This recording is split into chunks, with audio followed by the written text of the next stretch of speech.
with the directors of Revenge of the Green Dragons, Andrew Lau and Andrew Liu. Thank you for joining me, guys. I'm Lao. Okay, I'm Lao. Okay, he's Lu. Okay. Lou. Awesome. So, my first question, I noticed that the film was inspired by true events, and I was wondering what those true events were and how much of them stayed in the final product.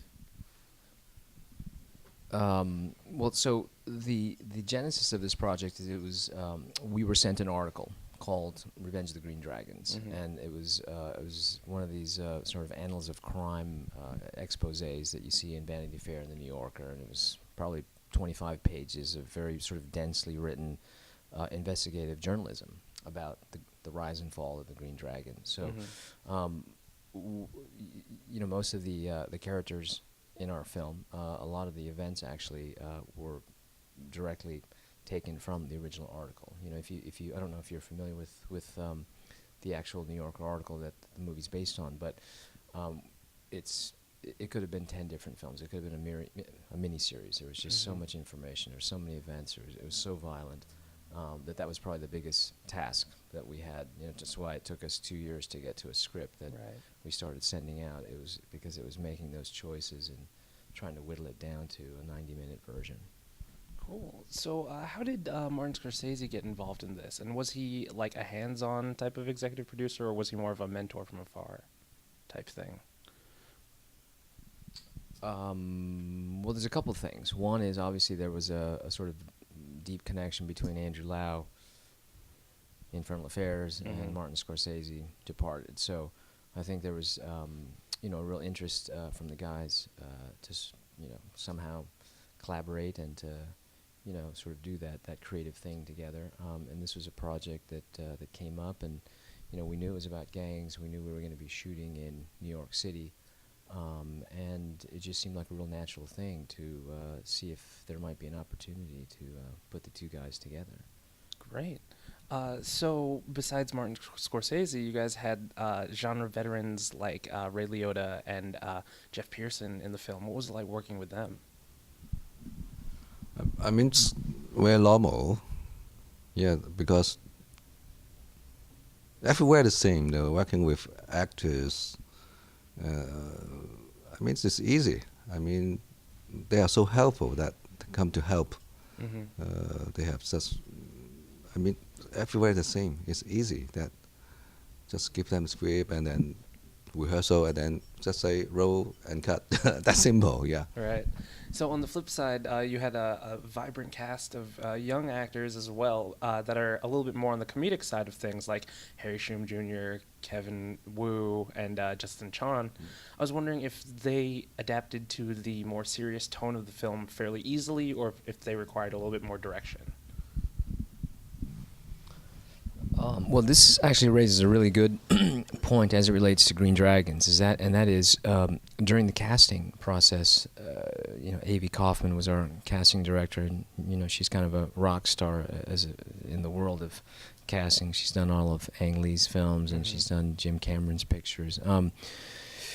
She brought us a lot of potential American-based actors to look at, and we quickly realized that there just wasn't, collectively speaking, a body of dramatic work that a lot of the American actors had to show us. I mean, it was almost, it started to become a running joke because on the guys' side, if they had reels or credits, they were usually, like the Arnold from Happy Days, sort of comedic relief thread, or if you were the female side, you were the sort of exotic girlfriend. Those of them was just what everyone had. So, in fairness to the guys, Harry, Kevin, Justin, those guys have worked and they've done a lot of programming.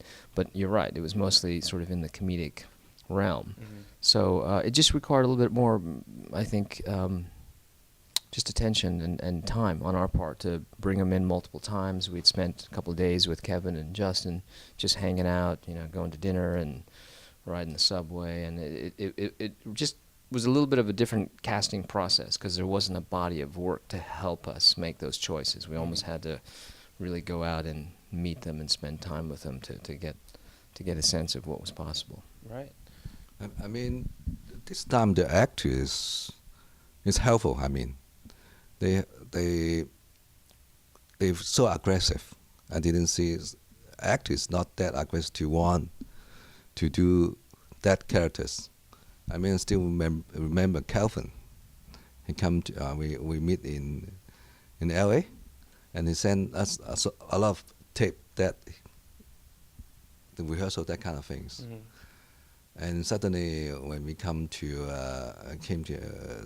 New York, suddenly when okay, maybe later we have dinner together, and then suddenly he changed his whole style.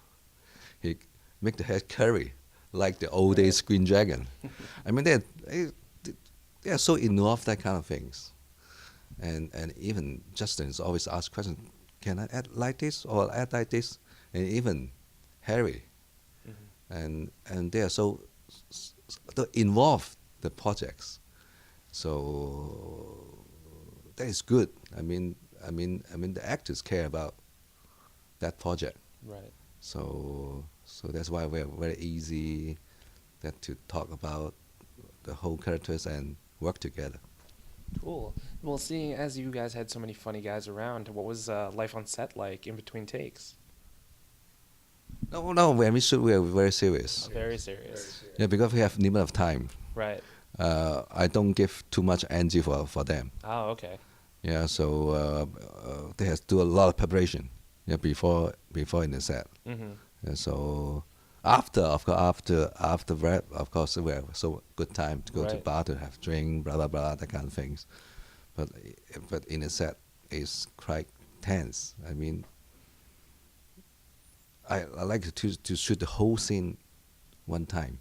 Blah blah blah, the camera everywhere, Mm-hmm. and then not like the old style that camera here and cut.